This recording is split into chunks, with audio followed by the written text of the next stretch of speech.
You have only experienced 25% of Sonic 3. So the good news is that 75% of this game's fun and adventure is still waiting for you. The thing is, all this time you've been under the impression that you've gotten the game's full experience, and then some. It's one of your favorite games, you've beaten it countless times over the years, and at social gatherings you state with pride that you got all the Super Emeralds. But how often do you actually play it? Maybe do a full game run through twice per year on average, if that? Now that you think of it, it's not the most replayable game. Sure, it's awesome to discover all the Knuckles exclusive areas, and then play as Tails for more of an easy mode that's more conducive to exploring for special stage rings. But imagine if you played through Sonic 3 once per day for an entire week. By the 4th day, you'd be going through Marble Garden and say, wait, I literally just did this yesterday, and why would I want to do it again? Perhaps it makes sense to space out your sessions over time so it stays fresh. Oh, but today we're going to solve all those issues and more, starting with this. A big reason why the Sonic 3 experience gets stale for you quickly is because you have no way of knowing whether you're improving at the game. In Momentum Sonic games, you can beat the game in one sitting in most playthroughs, and there's not any indication about whether your performance has improved. The result is that the game gets stale, because each playthrough looks like the one before it. Maybe you feel you're generally getting better at the game, getting tripped up by gimmicks less often, but any sense of improvement is vague enough so that it basically doesn't exist. Part of the blame for this is on Sonic Team, because the game doesn't provide much to quantify or measure your performance. The game doesn't measure how long a playthrough lasts, and most people barely even think about the point system. Because who cares about points in a Sonic game? It should be all about speed, right? Why would I care about points if it would mean turning the game into Donkey Kong 64? Then again, the Sonic 3 instruction manual does emphasize looking for opportunities to boost your point score, and there's multiple pages for a log where you can enter each score upon beating the game. So it would appear that this is a canon aspect of the game. To say it's the canon way to play the game just means it's closely in line with the developer's official intent. But of course, we shouldn't just play the game a certain way because that's how the developers intended it. No, definitely not. Any person should play the game in the style that gives that individual player the most fun and enjoyment. So we're going to be taking an extended look at how thinking of the game this way reinvigorates the Sonic 3 gameplay experience with active participation at every corner. Because here's the thing, the default way that most people play the game, where they don't even think about points a little, that gameplay approach is what we could describe as easy mode. Now this easy mode is actually similar to what you see in Yoshi games, which have a mellow mode to help make the game more accessible to kids and casual players. In mellow mode, you have this infinite flutter jump, enemies do less damage, and so on, stuff like that. From a design perspective, this is a smart addition, because otherwise younger kids would be totally locked out of the game on account of difficulty. Not to mention that Yoshi makes one of the cutest sounds of all time when doing that flutter jump. Now the problem in the Sonic equation is that the ring system can be used as a mellow mode, and this is actually how a lot of people still play the game. It's a playstyle philosophy in which this actually equals this. When you pick up your first ring, what you're actually picking up is a shield. Then when you take a hit, not only does the shield you had prevent you from dying, but it will explode into a ton of shields, and you literally just have to collect one in order to get your shield back. And it's so easy to collect at least one ring, you would probably have a harder time trying not to get any rings, because in that damage explosion, them rings are flying everywhere. The net effect of this approach is that the game becomes more of an automated, samey experience, because any individual hit you happen to take has no effect or consequences. This method of playstyle is boring and gets stale fast, for the same reason a person at a bowling alley might not use gutter bumpers. Now, is playing in this mellow mode essentially exploiting the ring system in a way that was not intended by the developers? No. The ring system works very well as a deliberate mellow mode. The designers knew that some players definitely would not be up to the task of a no-hit mentality, so instead of alienating them with too steep of a challenge, the ring system is the mellow mode that keeps those more casual players in the game.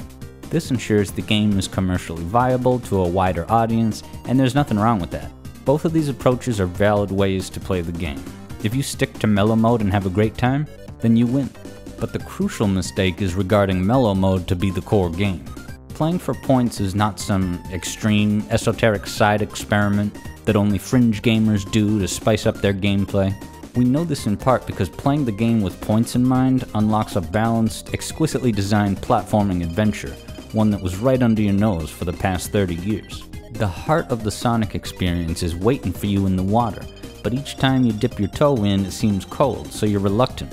This overlooks the fact that a quick jump in acclimates you to the temperature immediately, opening up a world of fun to be had, while the kids too afraid to live stay sitting on the shore.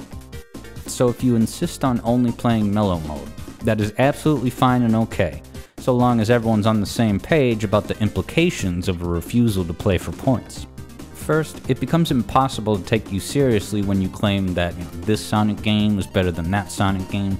You can't review a game without playing it, so coasting through on easy mode renders you unqualified to make an informed comparison of quality between games. Secondly, you waive the grounds to complain that Sonic 3 never got any kind of sequel outside of Mania. If you're that starved for momentum Sonic action, you have to play the remaining 75% of Sonic 3 before you start demanding more. So once you're ready to give normal mode a shot, playing for score has 3 main avenues for points: time, rings, and Badniks. We'll start with time, which is one of the most important because it is a reflection of your speed, which is the name of the game in the Sonic game. Time is calculated at the end of each act, with a bonus depending on how fast you got through. If you beat the level in a minute and a half, 10,000 points. 2 minutes gets you 5k, and so on with descending rewards. So right off the bat, we can already see that the point system is not some arbitrary tally that's separate from the character's core emphasis on speed. No, because in fact your speed is an important factor toward building your ultimate score. So the quicker you make your way through the level, the more time you buy yourself to defeat the boss in time. So already we have a concept that gives stakes to your actions throughout the entire level. This leads to exciting, tense moments where you're fighting a boss, you realize you only have a few seconds left before the 2-minute mark, so now you have to think fast and maybe try something a little more risky to defeat Eggman in time. And in the course of being mindful of time, you gradually come to appreciate the finely crafted nuances of the level design that you never noticed before, because in the past you had no context or incentive to even perceive these aspects. Like spring traps, for example. You probably never thought much of them in the past because they're just a low-stakes inconvenience that knocks you back for a moment. But once you're playing for time, the springs can become as dangerous as anything in terms of your point score. Spring knockback can have big consequences because it chips away at the amount of time that you'll have for the boss. One accidental spring trap can cost you 5,000 points, if the time cost means you're unable to finish the boss while the 10,000 point bonus is still up for grabs. Angel Island is an easy starter level, right? Except when you jump off that first cliff, you have an upward slope met by 2 levels of reverse springs. The game is really going all out here right off the bat, in addition to just being funny. Some of these springs are deviously placed and it's absolutely hilarious. When I smack into one, it's like I can see Hirokazu Yasuhara's face going ha ha, and Robotnik's laughing too because now I'll have less time to defeat him in the boss battle. So be on the lookout for big time costs to avoid. For this tricky jump in Ice Cap, you have to jump immediately after hitting the spring. There's such a small window of opportunity to jump, and if you miss it, you'll incur a time cost, because you fall down the vertical loop and have to climb back up to try it again. So as you go through the whole level with this time bonus in mind, the next thing to think about along the way is rings. If anything, this is the aspect that will get you to fundamentally rethink your understanding of what a Sonic game even is. Rings earn you 100 points each, and this can really add up. Unlike Sonic Heroes, in the Genesis games you only earn points for the rings still in your possession by the end of the act.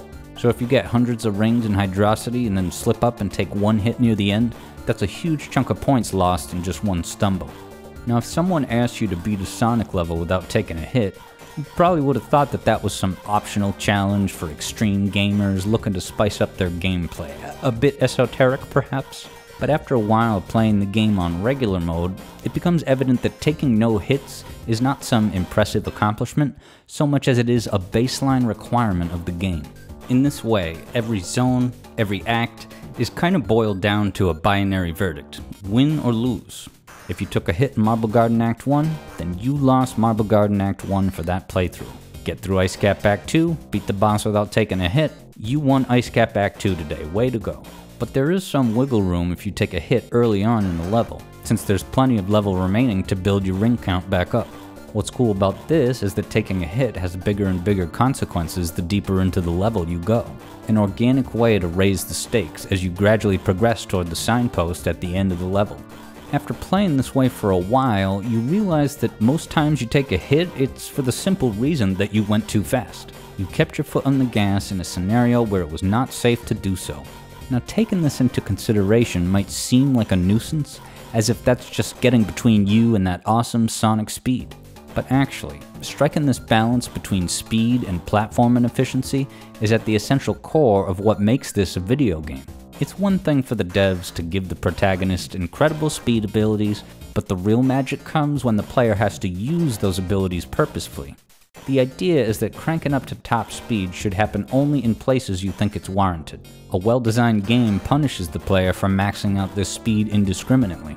The result of playing this way is that the speed you do successfully maintain is the result of your proficient platforming. Speed becomes a reward for your proficiency. This gives you a much better sense of participation, a gameplay experience with more exciting and memorable moments. It's only after you've grown extensive familiarity with the gameplay maneuvers and level layouts that you can conscientiously ramp up the speed with confidence. It's an amazing feeling once you start to get to that point, and yet the entire journey that gets you there is phenomenal too. All of this is better than a modern game where speed is just a variable in the code that Iizuka defines as go X miles per hour instantly upon pressing the boost button. It should also be noted that conceptualizing rings this way doesn't only affect the importance of avoiding damage. It also juices up the imperative to collect as many rings as you can while moving through the level, since every ring contributes to a better score. For example, this part right here was probably not your favorite section of launch base. Feels the same way each time, spin dash through, jump back, rinse and repeat. But once you take your ring score into consideration, now this part comes an exciting mini challenge, testing your ability to jump at an optimal angle. Can you get each of these rings in a single jump that lands you back into the water tube? They're like Olympic mini events, and the game is full of these physical challenges. Can you nab every ring up in the air in ice cap? Sometimes I manage to. It's a beautiful concept that reinvigorates every corner of the game with purpose, instead of just a standard fare high-speed run-through. And it drives home the point of how much incredible content there is in this game that you miss when you unknowingly stick to mellow mode. The last main source of points is Badniks. The main difference is that you get their points instantly. There's no additional step required like carrying the rings through the rest of the level. The thing is, they're not the most powerful source of points. You may be surprised to find that the points to be earned from a single Badnik is the equivalent of just one ring. Each is worth 100 points.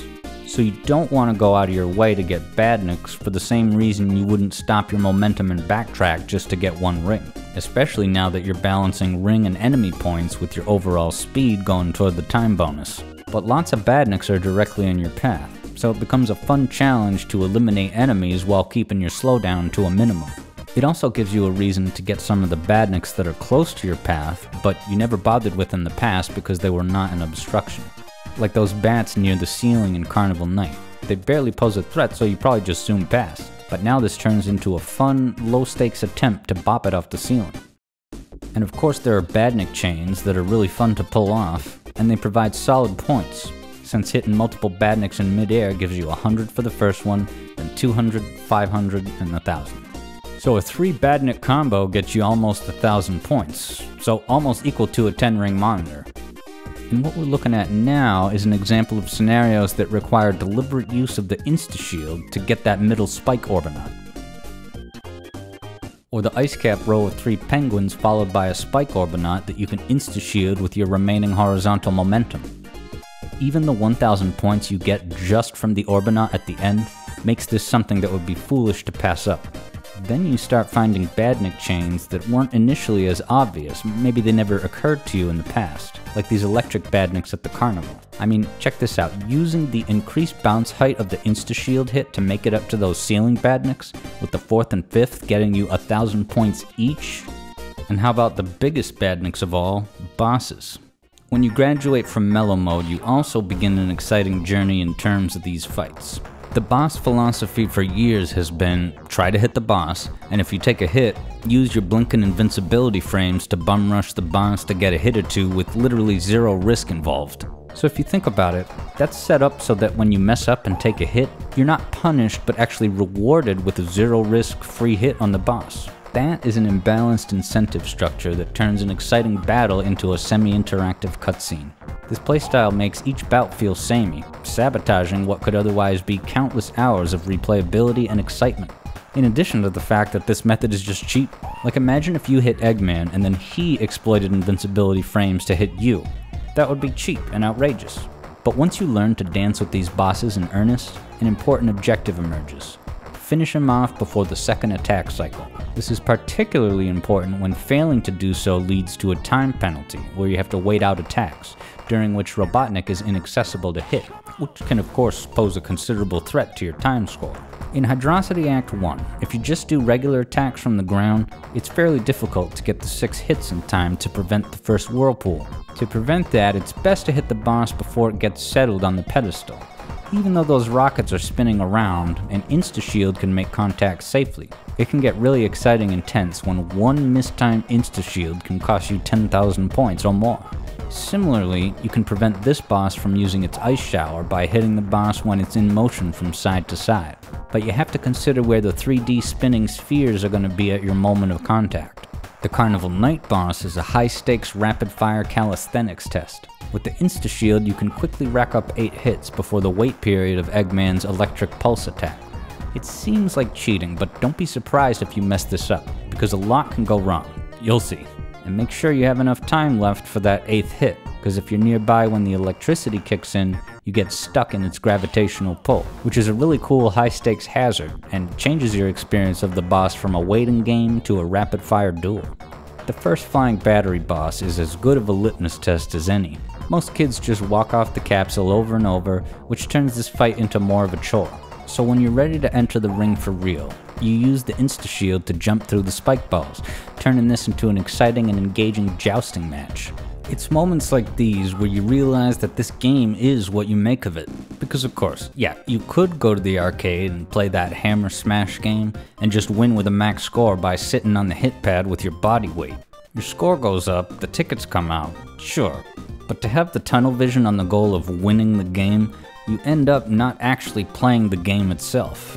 The whole idea of the game is powering up all the force you have to give it a good slam, comparing your strength against your friends, and playfully talking shit at the post-game analysis conference. And maybe even trying again in a year to see how much you've improved. But if you just overpower your way through the game, then it's going to result in a severely imbalanced gameplay equation. Which, as we've seen, means you're not in a place to rank the games against each other, or to criticize a game for limited replayability. Sandopolis Act 2 is a great example of this dynamic at play. It's criticized as one of the most long, dragging levels, and people dismiss the ghosts as a surface-level gimmick that's way too easy to overcome because the lantern switches are just about everywhere.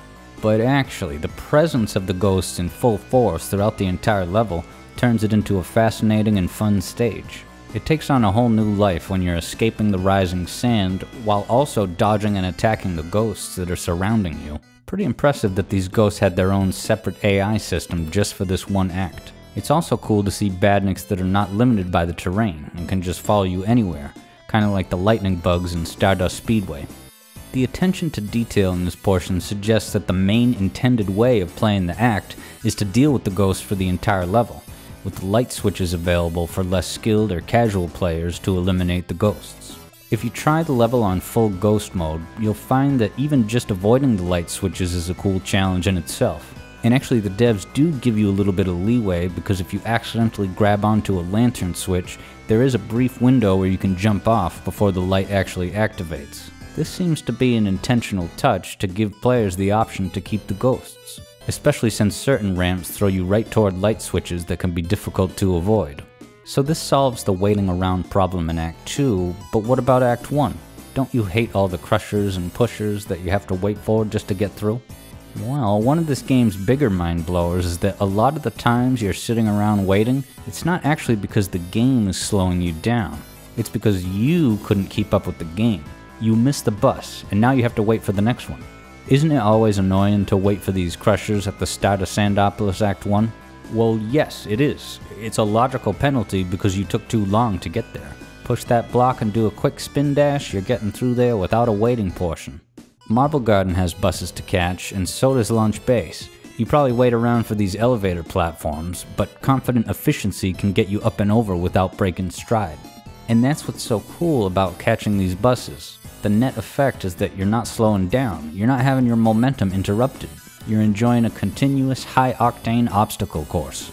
And all these complaints about waiting around dissolve once you gradually get better at catching the bus. These discussions parallel one of the most common complaints with Sonic 1, which is that without a spin dash it's way too frustrating to get stuck at a slope and have to backtrack just to get enough momentum to clear the hill.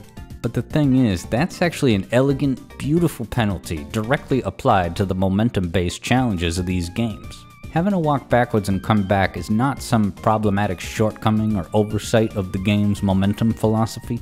Rather, it's an elegant consequence within the challenge of observing the environment on the fly and making quick calculations of how best to use the territory to add to your speed. This philosophy is on display in the Sonic CD intro, at the core of the Sonic experience. Now, does the spin dash nerf some of the challenge of Sonic 3? Not really. Sonic 2 is a different case. My experience with the level design in that game indicates that the levels were designed with the same momentum-only philosophy of Sonic 1. I theorize that the spin dash was added late in development, after they designed most of the levels, because the spin dash ability is not reflected in the level design. But Sonic 3 is a total paradigm shift in the way the spin dash is implemented into the game. Literally, the very first zone cannot be beaten without using the spin dash to get up the slope and over these spikes. That is deliberate level design that is smart because it guarantees players will learn the spin dash mechanic in the first level. Kinda like how the first level of Mushroom Hill guarantees that you will figure out how to climb with Knuckles on walls, because you can't get past this part without doing so.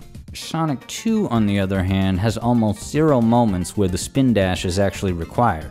When I play Sonic 2 without the spin dash, I feel the rhythms of making my way up slopes on the merit of momentum, and the game just starts to make more sense in a way that it did not before. It feels more balanced, and it logically feels in line with the experience the developers set out to present us with. On the other hand, Sonic 3's level design sets you up to have fun, meaningful gameplay experiences that utilize the spin dash without nerfing the intended challenge of the layout. In Angel Island, you probably fall into this pond and have to clumsily jump on the spring to get back out. Come to realize that body of water can actually be skipped with enough momentum, which you can guarantee if you jump over the rock and come to a stop to launch into a spin dash. Now, this mini scenario in itself is a cool type of micro challenge, kinda like in Sonic Heroes when you have to gracefully slow down your momentum to arrive at a fan, because if you come at it with too much speed, you'll go right past it and not float up.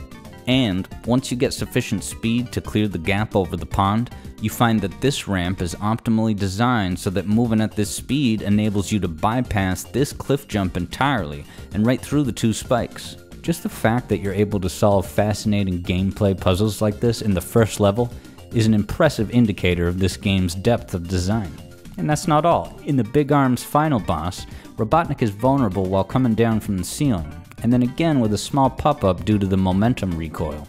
It's exciting to stand underneath, paying attention to find out which direction Robotnik's going to be facing, then quickly do a spin dash to the side, followed by another one to get back to the middle in time to hit him during that brief window.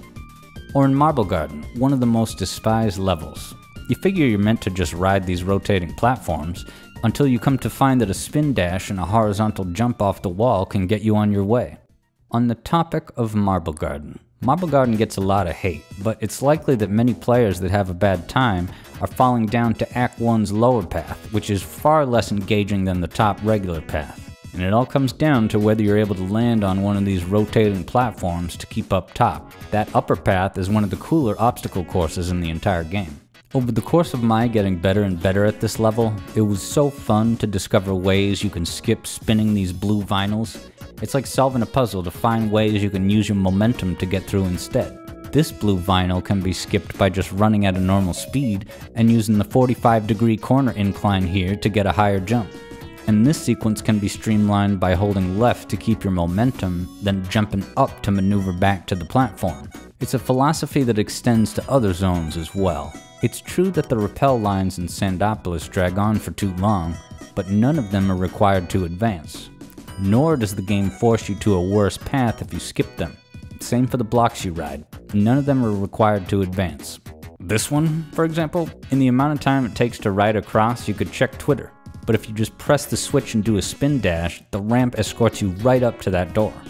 The light roller coasters in Death Egg can take a while, but most of them are skippable, and the mandatory ones are on the quick side. And the ones you do skip often involve a ground path with cool slopes and goodies instead. And in a way, me telling you these methods is a kind of spoiler, but the game is full of these opportunities that gradually reveal themselves over time as your proficiency grows. Even just the fact that this 30-year-old game even has things to spoil just shows that you have only experienced 25% of Sonic 3. And this design philosophy is not new. It was embedded even into the first game, like how jumping on the lava gondola it eventually clicks in your mind with the realization that you can use jumping momentum to clear the lava sequence entirely. Sonic 3 is full of moments like these, an aspect that Sonic Heroes level design also does quite well. But Marble Garden is a lightning rod of criticism, and King K hates Marble Garden. The idea that Marble Garden is too big does not hold up in the face of the time it takes to beat those levels once you've graduated from Mellow mode to accomplish base proficiency in the game. King K regards the swinging spike balls as an unfair cheap shot that no one could anticipate on the first playthrough. But that's the thing, you're not actually supposed to know it was there the first time.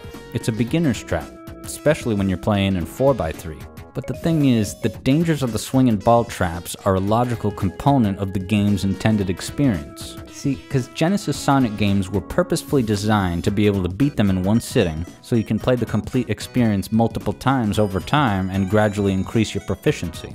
Now, it might sound tedious to have to start memorizing level layouts in order to know that you should hit the brakes for a spike ball that's coming up, but this is not the case. What you actually have to do requires no deliberate effort. You just learn by osmosis after many playthroughs. You absorb it over time naturally through the course of playing. After playing the game enough, you sort of develop a spider sense about when it's safe to go full tilt versus when you should modulate speed in anticipation of hazards. Like after playing Marble Garden enough times, there came a certain point where I get to this area and then I feel a sort of spider sense tingling. A metaphorical red cloud comes into my consciousness to say, hey, whoa, hold on. Now I don't know exactly what danger is right up ahead, but I know that there's something dangerous. So I ease up my speed a bit, play cautiously for a brief moment. It turns out, sure enough, there were 2 grasshoppers lying in wait. I didn't know that they were going to be grasshoppers, but I could feel that there was something coming. Over time, you gradually grow intimately familiar with the levels in this way, and it's a rewarding challenge to develop that proficiency with every play session. So each time the game gets you, that is not an occasion to get mad at the game for allegedly cheap obstacles. Rather, you have to look at Hirokazu Yasuhara and say, alright, you got me on this one, well done, but I'll get you next time. You get near the end of Marble Garden Act 2 with more than 100 rings, and you're making good time and riding a high, and you make a quick efficient maneuver to spin the blue vinyl and head up the stairs, and then you get hit by a secret spike Badnik. All those rings, all those points, gone. Now, this is not some frustrating bullcrap moment. This is actually ideal evidence showing you that the game still has cool challenges to throw at you even this deep into your cumulative hours of gameplay. In the course of conquering these challenges, you come to appreciate the critical importance of speed modulation. In other words, not just holding right, but intermittently letting go of the D-pad or even hitting back in emergencies where you really need to hit the brakes. Endless Mine is a great example of this. When I was a kid and didn't know any better, I was just holding right to get as much supersonic speed as I could. But when I got to this big slope, it would send me way high up over the screen and I would have to wait for Sonic to fly back down. It did not occur to me that there might be a way to approach it more efficiently. Once I grew up and learned how to think good, I realized that actually you can get through this part a lot quicker if you modulate your speed. Approach the slope fast, sure, but ease up on the gas a bit based on your perceived trajectory, aiming for that Goldilocks zone that brings you just high enough to reach the platform but no higher, like Too Quick did in the gameplay footage of my Endless Mine music theory video. The game puts this philosophy to use in numerous scenarios, like the spikes in the ceiling in Angel Island Act 1. For years, the spikes would usually interrupt my momentum, a clumsy sequence that I just subconsciously accepted. But actually, during the approach, if you just let go of the D-pad a little bit, that can give the spikes enough time to go back up so you can continue through at a full run. This can help manage the spinning bumpers in Carnival Night as well. If you just hold forward, you're almost guaranteed to get bounced back and forth. but easing your speed a bit and waiting to jump at the right time can get you a no-contact pass-through. I even enjoy the simple sequence of using a spin dash to get under this Marble Garden Crusher, but as soon as I let go of the spin dash, I hold the D-pad backwards to slow down quickly, and it just feels so fun and cool to use an impressive burst of speed on such a short amount of ground. It really just feels like I'm Sonic, in control no matter what the environment, like in the Sonic CD opening animation. All this exciting power is great in itself, and you can take it to the next level awesome with purposeful use of the Insta-Shield. Is the Insta-Shield ability overpowered? I don't think so. I do know that it's very fun to use, and that I do make mistakes with it. So right there, those are two solid ingredients for a good time. The Sandopoulos Badniks with the spiked lasso are pretty dangerous, but you can neutralize the threat by passing through without breaking stride. Makes you feel like James Bond combined with Marshall Faulk. For the longest time at this part of launch base, I would always clumsily pause, wait for the swinging ball to pass, and even then sometimes I would find a way to mess up and fall to the lower area, which is exactly what happened in this clip toward the end of my launch base music theory video. Come to find out, you should just attack it right off the jump, penetrating its defenses with a quick insta-shield, and the momentum from the bounce takes you right up to the next platform. It can even get you to rethink the Big Arm's final boss as well. It's hilarious and awesome that your insta-shield is big enough to be able to hit Robotnik from above through this huge crown of spikes. As a kid, I didn't even know about the insta-shield because we got Sonic 3 used, and the insta-shield is not mentioned in the Sonic & Knuckles manual, which is a pretty outrageous thing to forget considering that Sonic & Knuckles is supposed to function as a fully standalone game. So now you can use the Insta-Shield a lot now to make up for my not being able to use it in the 90s and 2000s. I would have loved to insta-snipe these caterkillers during the Bill Clinton administration, but oh well. Because the Insta-Shield is not just a power-up that makes things easier. In fact, for some scenarios, the Insta-Shield is a mandatory aspect of that area's intended flow. You know these ice cap monitors inside a layer of ice that you have to break in a two-step process? The whole intent of these things is built around using the Insta-Shield to get the monitor inside in a single bop to bypass the ice shell. So the way this scenario plays out, it's a single bounce on the ice monitor that takes you directly to the first spike platform. In this part, isn't it a little clumsy the way you have to bounce on this launcher a few times? You just kinda wait until the launch that finally gets you high enough to the bridge. Actually, the puzzle that Hirokazu Yasuhara designed for us has a specific solution, where you jump off the first launch, insta-shield through the ice shell, and then that single bop bounces you high enough to require just one more launch off the trampoline to get up to the bridge. Now this is content that was cut from Origins Sonic 3, to an extent that this is undoubtedly not a definitive edition of the game. In Origins, the Insta-Shield does not penetrate the ice shell to get the monitor underneath, so any interaction you have with these is limited to the clumsy two-step process, the kind of thing you deal with in the early phases before you solve Yasuhara's puzzle. The critical inconsistencies in Origins are not just limited to specific mechanics like the ice shells, but also involve the game's physics engine as a whole. With the retro engine in Origins, Sonic at all times basically has a power-up that's kinda like the Speed Shoes or even Supersonic, because at all times you have a higher max speed, a higher and longer jump, increased mid-air maneuverability. The max speed tweak has numerous unintended consequences, the most important of which is the way the game feels to play. This is a critical aspect of Sonic games, which totally bombed Sonic 4 due to its lack of inertia and momentum consequences. In Origins, the higher top speed means Sonic is getting flung all over the place, like he's a helpless little marble shot out of a BB gun. This destroys the experience of genuine momentum, of the pinball philosophy that defines Sonic in the first place. It's what distinguished him from Mario. The behavior of objects and hazards has numerous arbitrary tweaks, and playing the game is like watching a symphony orchestra where the timing of the instruments doesn't sync up, repeatedly just shattering the rhythm. Combine this with the increased speed and it's like a puzzle where none of the pieces fit. The increased jump height basically means the game forces easy mode on everyone. The Hydrocity Act 2 boss is a dynamic fight where you can hit Eggman during the propeller dip, use the water cyclone as a platform, or even use the bombs to launch into the air and land atop Eggman. In Origins, you can hit Robotnik from the ground pretty reliably, so now this boss battle is just going through the motions. And the increase in mid-air maneuverability has consequences throughout the entire game, since you're forced to adopt this involuntary power-up. It would be curious to have a coding expert examine the Retro Pathfinder engine to see exactly how much of a maneuverability increase there is. I noticed it immediately in Origins Sonic 1, and it may be even more pronounced in Origins Sonic 3. This is all to say that the net result is a trophy generation banquet. But instead of dwelling on the unfortunate alternate universe that Origins is, we'll head back to the true realm of the exquisite physics code authored by one Yuji Naka. There's a Mario Odyssey-sized journey of exciting discoveries to unearth, in the context of playing for points. But with all this talk of the different strategy layers one can keep in mind, this whole thing might come across as overwhelming. Because who wants to do homework and research to try out different things in the level, to figure out what paths and techniques are the most efficient? I myself have never been drawn to speedrunning for that reason, and even when I watch a speedrunner on a stream, it makes me slightly anxious. I think it's because I wince at the idea that one small screw-up is grounds for instantly restarting the entire run. With that approach, it almost turns playing the game into some kind of trial and error, keeping at it until the time you happen to get it right perfectly. This kind of changes the experience from an immersive adventure to a technical strenuous chore.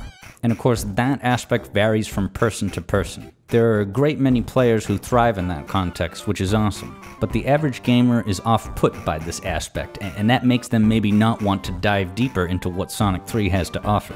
Well, that's where Time Attack steps in to save the day. It's a basic feature found in a lot of video games, and it probably would have been easy to implement in the original Sonic games, which is a shame because if they had included it, it could have provided a context for a long, meaningful gameplay journey.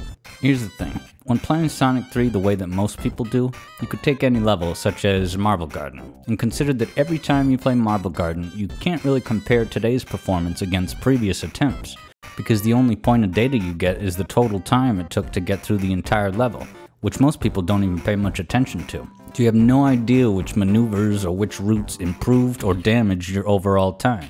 Time Attack fixes this because you can race against the ghost of your quickest time. This is remarkable because it provides instant feedback during the level to indicate how well you're doing at every step of the race. Kinda like the red or green time indicators you see at checkpoints in Sonic Generations, but it's kinda always available. For example, most of my life in Launch Base, I would always ride these zip lines across the gap. I mean, it's a gimmick explicitly put there for use of the experience of the level, right? Well, when I'm playing Time Attack, I experiment to see if there's any other methods I could try that might get me through specific points more efficiently. So I tried jumping across the entire gap instead, and I instantly learned that this is a quicker and more efficient method, because now I can see that the ghost of my best time is trailing behind me. So now that method becomes my default path until many playthroughs later when I discovered that a route underneath the first tube actually shaves a second or two off the first area. It was absolutely eye-opening. When I do Time Attack, if I make a considerable mistake, I'll use the rest of the run to experiment with alternate methods and paths. And it was shocking how often I found that said alternate path is considerably faster than the default route that I've been taking for 30 years. Just this aspect in itself is enough to fall in love with the game over and over again as you progress through your own odyssey of the game's remaining 75%. There are loads of these tiny discoveries that can help you conquer the levels more efficiently, and you can make use of that intel in the regular game when you play for points. It's great to do Time Attack as this kind of field research, but there's also just the exciting aspect of trying to beat your own personal best time. In that Launch Base example, if I've played the level lots of times but then I find out it's quicker to jump across the gap instead of the zipline, well, now that I've gotten this lead ahead of the ghost, I know that all I need to do in order to get a new personal best is to just continue through the level using all the normal techniques and paths that I've been using to date. I've done it a bunch of times already. It should be straightforward, but can I keep my cool under pressure and hit every basic jump? You'd be surprised how many times you will screw up in that scenario. And when you apply this philosophy to the entire game, what you find is a goldmine of replayability. In the past, when you got to a boss like Ice Cap, it's kind of just like, alright, I've done this a million times before, and now I'm gonna do it the same way. But all that transforms when you play for points. Now the big question becomes, out of the game's 12 levels, how many of them can you beat in one sitting without taking a hit? Each individual act is conquerable in a vacuum, because you know that in the past, you've beaten each individual act without taking a hit. But now it comes down to how many of the acts can you conquer in just one playthrough without the crutches of cheesing, cheating, or save states. Now let's imagine you're playing for points and you're in the middle of a run where you've beaten the first 4 zones without taking a hit, right? So you're in the zone, a flow state, super pumped up, and then you get to the ice cap boss, and it's like, okay, I've faced this ice cap boss a million times before, but can I do it today? With the stakes of this amazing point score I have built up during this run so far? And that's where the fundamental game comes in, because even though you've done it so many times before, there's so many things that can go wrong, either by slipping up, cracking under pressure. This is the kind of dynamic that keeps you coming back to the game many times over time. Because the mellow mode approach gets stale and samey so quick that each time you play the game, it runs its course rather abruptly. So you do kind of have to be mentally prepared for moments where you're going through a playthrough, you make a couple of huge mistakes in Carnival night, and now you have virtually no chance of getting a new personal best score on this run. But to cut and run in that situation will risk developing an unhealthy impulse. Because if you lean on the comforts of a safety net, you're going to be sabotaging your own performance in the game. If there's no penalty for mistakes, then there's no incentive to stay on top of your game, to keep alert and agile, like Sonic himself. It's similar to when Batman was trying to escape the underground prison. All he had to do was make the jump, but he couldn't do it, partly because the knowledge of his safety rope didn't give him enough motivation to really put his all into it. It was only once he cast aside the safety rope that the necessity of the situation helped him rise to the occasion and get the job done. So now that you're ready to climb out of this rut, here's a couple more points to leave you with before you start your Sonic 3 Odyssey. The cartridge that's best for many repeat playthroughs over time is standalone Sonic 3, the first 6 zones of Sonic 3 and Knuckles. It's a tight, focused adventure that takes about 45 minutes to beat, and it's a constant, non-stop action obstacle course. In this way, I think of Sonic 3 as a direct sequel to Sonic 2 in a way that Sonic and Knuckles is not, because the second cartridge leans much heavier into the gimmicks and cinematic aspect, which is a worthy goal in its own right, but it interrupts the pace to a much heavier extent than the first cartridge, so it suffers as a hyper-replayable gameplay journey. The only real period of waiting in standalone Sonic 3 is when you're riding the Eggomatic to the final boss, which is a great breather to set up the final confrontation. I jot down all my scores of standalone Sonic 3 in a notebook, and each time I sit down to play, I aim to earn a score within a certain percentile of my existing scores. If I'm playing on stream, sometimes I wager a gifted sub to someone in the audience to give away if I don't meet the target score. You could challenge yourself that, for example, every time you sit down to play, you try to earn a score in your upper 50th percentile of all your scores, or something like that. On the wager that if you don't hit that target, you call your mom 1 additional time that week. That way it's a win-win for everyone no matter what your score is, because your mom loves to hear from you. But don't tell her that your bad score was the reason for the call. And to ensure that your score is a legitimate measure of your gameplay performance, there's a couple of gameplay premises to keep in mind, and the first involves elemental shields. Don't use them. You're probably thinking, that's outrageous. The elemental shields are immediately available in plain sight, so why wouldn't you use them as an essential part of the game? Well, sure they're there, but the shields are just as available as the ring system, available in all their mellow mode glory. The levels were designed with Sonic's moveset in mind, with the premise that Sonic's jump length is a specific length, and the devs designed this platforming sequence very deliberately to reflect your abilities with a fair challenge. So if you just use the double jump to hop over that, you're skipping the game's content.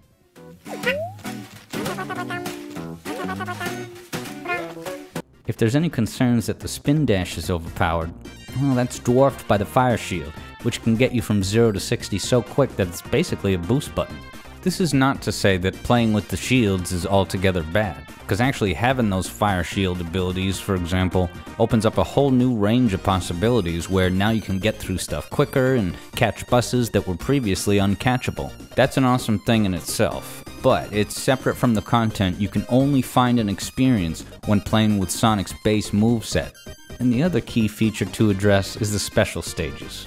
Don't go to them, because the special stages flood you with tons and tons of points to the extent that it totally waters down any meaningful indicator of the score that you're earning in the regular gameplay zones. They just don't fit into a point-centric challenge, so just keep special stages on deck for when you're in the mood for an all-emeralds run.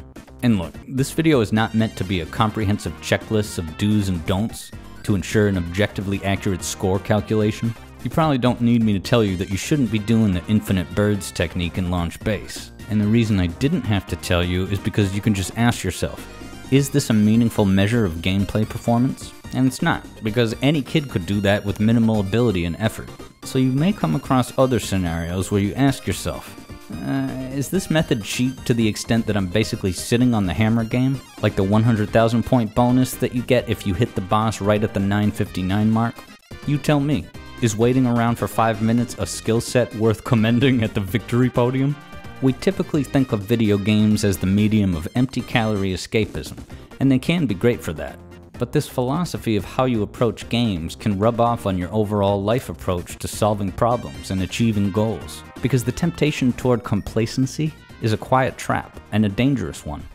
The complacent type has been described as a person who improves radically until he hits a plateau, and is content with the radical improvement he's made to get to the plateau, and doesn't mind staying at the plateau because it's comfortable and familiar, and he doesn't worry about getting off it. And pretty soon you find he's designed a whole game around compensating for the weaknesses and chinks in the armor the given plateau represents in his game. His whole game is based on this plateau now, and little by little, the guys he used to beat start beating him, locating the chinks out of the plateau, and his rank starts to slide, but he'll say he doesn't care. He says he's in it for the love of the game. And he always smiles, but there gets to be something sort of tight and hangdog about his smile.